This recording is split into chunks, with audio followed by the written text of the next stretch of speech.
You talking to me?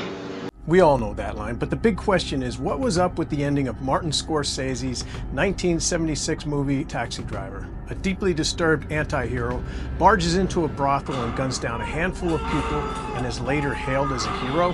Plus, he gains the admiration of the girl he was previously stalking for most of the film? I don't care what anybody says. Travis Bickle is dead as a doornail, and the last 4 minutes and 54 seconds of the film are just his death dream fantasies.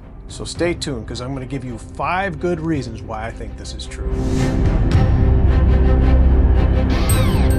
If you're not familiar with this movie, Robert De Niro plays a New York City taxi driver named Travis Bickle. He's a former Marine and an insomniac who works nights cruising the neon-lit hellscape of Manhattan in the 1970s. Travis detests everyone and everything around him, and he begins a slow descent into madness. He meets a campaign worker named Betsy, played by Sybil Shepherd, who's the shining white angel that may heal his disconnect with reality. But things eventually go bad, and Travis's mental break is complete. He decides that the assassination of Betsy's boss is in order, but when the Secret Service puts a stop to that, he instead redirects his rage and stages a violent rescue of Iris, a 12-year-old prostitute played by Jodie Foster, from her pimp, Sport, played by Harvey Keitel. The final act is a bloodbath. Travis guns down Sport and 2 other men in a horrific shootout that leaves him wounded, blood-soaked, and seemingly dead. But hold your horses. Travis survives and he's hailed as a hero. Newspapers sing his praises, and Iris's parents send him a thank you letter. Oh, and Betsy shows up again, looking at Travis like he's the bee's knees. The movie ends with him driving off into the night,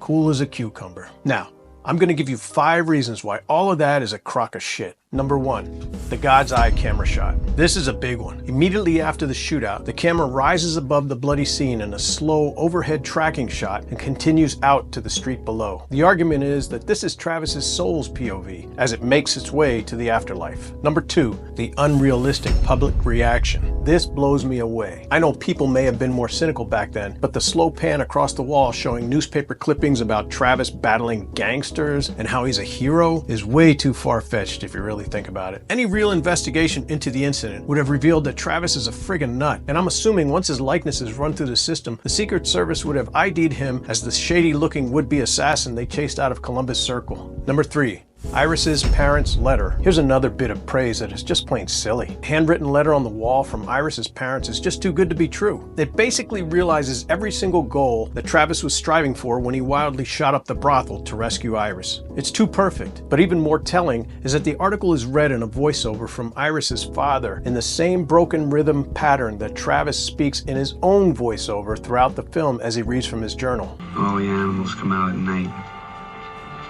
Whores, skunk pussies, buggers, queens, fairies, dopers, junkies. Mrs. Steensma and I would like to again thank you from the bottom of our hearts. By the way, the voice of Iris's father is none other than Martin Scorsese's father, Charles. Number 4, Travis's appearance. This may be one of the weaker points because we aren't exactly sure how much time has passed between the end of the shootout and the time we see Travis back on the streets again. But Travis sure looks healthy and all of his hair has grown back out. If you remember, he had a serious neck wound and he lost tons of blood, and yet the next time we see him there's no scar and no indication of prior injuries. And that's just his outward appearance, because mentally he appears to be solid as a rock. Number 5, Betsy's back.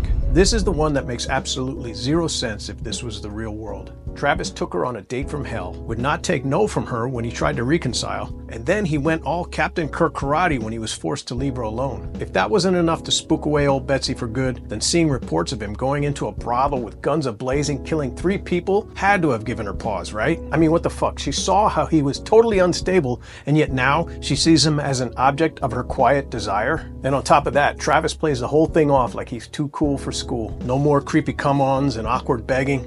Nope. He just drives off with a "Check you later."